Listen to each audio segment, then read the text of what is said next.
नमस्कार। तो झारखंड में शिक्षक बनने का सपना है? अगर जवाब हाँ है तो समझिए ये चर्चा बिल्कुल सही जगह हो रही है।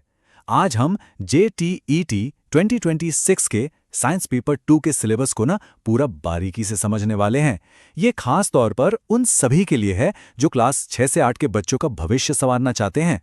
अगर लक्ष्य है गणित और विज्ञान का शिक्षक बनकर क्लास 6 से 8 तक के बच्चों को पढ़ाना, तो ये विश्लेषण खास तौर पर काम आने वाला है। तो चलिए बिना देर किए इस तैयारी के सफर को साथ मिलकर शुरू करते हैं। आज हम 4 जरूरी पड़ावों से गुजरेंगे। सबसे पहले सिलेबस का पूरा खाका समझेंगे, फिर इसके जो सबसे जरूरी हिस्से हैं यानी कोर टॉपिक्स, उनकी गहराई में जाएंगे। इसके बाद देखेंगे कि कैसे पेडागॉजी यानी शिक्षण शास्त्र सफलता की असली चाबी बन सकता है, और आखिर में इन सबको मिलाकर एक ऐसी ठोस रणनीति बनाएंगे जो जीत पक्की कर दे। चलिए तो शुरू करते हैं अपने पहले सेक्शन से। देखिए, सबसे पहली और सबसे ज़रूरी बात जो दिमाग में बैठा लेनी है वो ये है कि ये जो साइंस का सिलेबस है ना, ये सिर्फ और सिर्फ पेपर 2 के लिए है। मतलब अगर क्लास 6 to 8 की टीचर बनने की रेस में है तो भाई ये तो कंपलसरी है। इस पर पकड़ एकदम मजबूत होनी ही चाहिए, कोई दूसरा ऑप्शन नहीं है। अच्छा, अब बढ़ते हैं सिलेबस के दिल की तरफ, यानी जनरल साइंस। चलिए देखते हैं कि इस पिटारे में कौन कौन से मजेदार टॉपिक्स छिपे हैं और उन्हें तैयार कैसे करना है। पहला टॉपिक है फूड एंड न्यूट्रिशन, जो हमारी जिंदगी का आधार है। इसमें सब कुछ है। खाना आता कहाँ से है, पौधों से या जानवरों से, खाने में क्या क्या होता है, जैसे कार्बोहाइड्रेट, प्रोटीन, फैट्स, और इनकी कमी से कौन सी बीमारियां होती हैं। हेल्थ और हाइजीन, फसल कैसे उगती है, पौधे अपना खाना कैसे बनाते हैं, ये सब भी इसी का हिस्सा है। और सबसे बढ़िया बात जानते हैं क्या है? क्लास 6 से 8 की जो NCERT किताबें हैं ना, वो इस पूरे सेक्शन को इतना शानदार तरीके से कवर करती हैं कि कहीं और देखने की जरूरत ही नहीं पड़ेगी। अगला टॉपिक है मटेरियल्स एंड सब्सटेंस।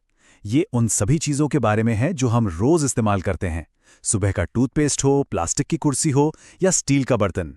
यहां हम मैटर की बेसिक स्टेट्स, सॉलिड, लिक्विड और गैस के बारे में जानेंगे। साथ ही फिजिकल और केमिकल चेंज के बीच का फर्क समझेंगे। जैसे पानी का बर्फ बनना एक फिजिकल चेंज है, लेकिन दूध से दही जमना एक केमिकल चेंज। ये केमिस्ट्री की वो बेसिक बातें हैं जो हमारी दुनिया को चलाती हैं। अब बात करते हैं बायोलॉजी की रोमांचक दुनिया की, यानी द लिविंग वर्ल्ड की। इसमें हम जानेंगे कि जीव जंतु कहाँ रहते हैं, पेड़ पौधों और जानवरों का शरीर कैसे बना है और वो काम कैसे करते हैं। जैसे पत्तियां खाना कैसे बनाती हैं या हमारा दिल कैसे धड़कता है। हम पर पर्यावरण का क्या असर होता है, सांस लेने की प्रक्रिया कैसे चलती है और हमारी धरती पर मौजूद बायोडाइवर्सिटी को बचाना क्यों जरूरी है, ये सब इसी में है। एक बात याद रखिएगा, फूड चेन, फूड वेब और इकोसिस्टम जैसे टॉपिक्स पर अपनी पकड़ मजबूत कर लेनी है, क्योंकि यहां से सवाल बनते ही बनते हैं। इस सेक्शन में कामयाब होने का एक ही मंत्र है, डायग्राम्स। जी हां, सिर्फ रटना यहां काम नहीं आएगा। प्लांट सेल से लेके ह्यूमन डाइजेस्टिव सिस्टम तक के डायग्राम्स को समझना होगा, उन्हें बनाने की प्रैक्टिस करनी होगी। विजुअल लर्निंग यानी चित्रों से सीखना यहां सबसे अच्छा दोस्त साबित होगा। फिजिक्स वाले हिस्से में रटने से ज्यादा समझने पर फोकस करना है। यहां कोई मुश्किल न्यूमेरिकल नहीं आने वाले, बल्कि ये परखा जाएगा कि फोर्स, फ्रिक्शन, साउंड, मैग्नेट और इलेक्ट्रिक करंट जैसे बेसिक कॉन्सेप्ट्स कितने साफ हैं। सवाल ऐसा हो सकता है कि हम केले के छिलके पर क्यों फिसल जाते हैं? इसका जवाब फ्रिक्शन की समझ में छिपा है। तो अपने कॉन्सेप्ट्स को एकदम क्रिस्टल क्लियर रखना है। जनरल साइंस का आखिरी टॉपिक हमारे प्लैनेट यानी एनवायरनमेंट से जुड़ा है।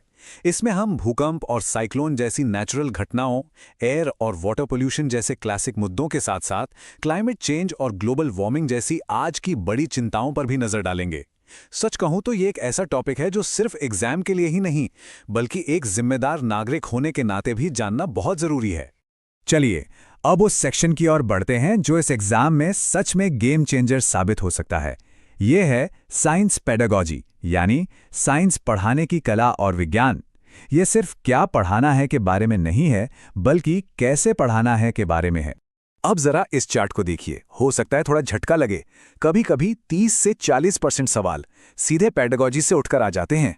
सोचिए जरा, इसका सीधा मतलब है कि अगर इस हिस्से को नजरअंदाज किया तो समझिए एक बहुत बड़ा स्कोरिंग मौका हाथ से गया। तो इसे हल्के में लेने की भूल तो भाई बिल्कुल मत करिएगा। यही वो सेक्शन है जो हजारों की भीड़ से निकालकर सबसे आगे खड़ा कर सकता है। पेडागॉजी के अंदर साइंस का नेचर कैसा है?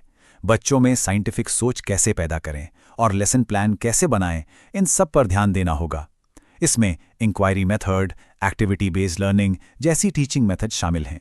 जिन्होंने बीएड या डीएलएड किया है उनके लिए तो ये सोने पर सुहागा है, क्योंकि ये सारे टॉपिक्स उनके लिए जाने पहचाने होंगे। और अगर नहीं भी किया है तो कोई चिंता की बात नहीं, ये कॉन्सेप्ट्स काफ़ी लॉजिकल और समझने में आसान है। तो अब जब हम जंग के मैदान यानी सिलेबस को अच्छे से समझ चुके हैं, तो चलिए अपने हथियार यानी स्टडी प्लान को धार देते हैं। यहाँ कुछ प्रैक्टिकल स्टेप्स हैं जो जीत की ओर ले जाएंगे। ये 5 स्टेप स्ट्रैटेजी कामयाबी का रोड मैप है। पहला, एनसीईआरटी की किताबों से अपनी नींव मजबूत करें। वो गीता, कुरान, बाइबल सब कुछ है। दूसरा, रिवीजन के लिए छोटे और असरदार नोट्स बनाएं। तीसरा, डायग्राम्स की प्रैक्टिस करना मत भूलिएगा, क्योंकि एक तस्वीर 1000 शब्दों के बराबर होती है। चौथा, पेडागॉजी को प्रायोरिटी दें, ये स्कोर बूस्टर है। और पांचवा, पिछले साल के पेपर से एग्जाम का पैटर्न समझें। हर एक कदम मंजिल के और करीब ले जाएगा। और अंत में सबसे जरूरी बात, कंसिस्टेंसी। रोजाना सिर्फ 1 या 2 घंटे की डेडिकेटेड पढ़ाई हफ्तों और महीनों में ज्ञान का एक बड़ा पहाड़ खड़ा कर सकती है। याद रखें, ये एक मैराथन है, 100 मीटर की स्प्रिंट नहीं। तो बस धैर्य के साथ लगे रहना है। और मैं आपको इस एक दमदार सवाल के साथ छोड़कर जा रहा हूं, क्या तैयारी की रणनीति ज्ञान जितनी ही मजबूत है? क्योंकि इस एग्जाम में सफल होने के लिए सिर्फ ये जानना काफी नहीं है कि क्या पढ़ना है, बल्कि ये जानना भी उतना ही जरूरी है कि कैसे पढ़ना है। अपनी स्ट्रैटेजी पर काम कीजिए और देखिए, सफलता आपके कदम चूमेगी। शुभकामनाएं।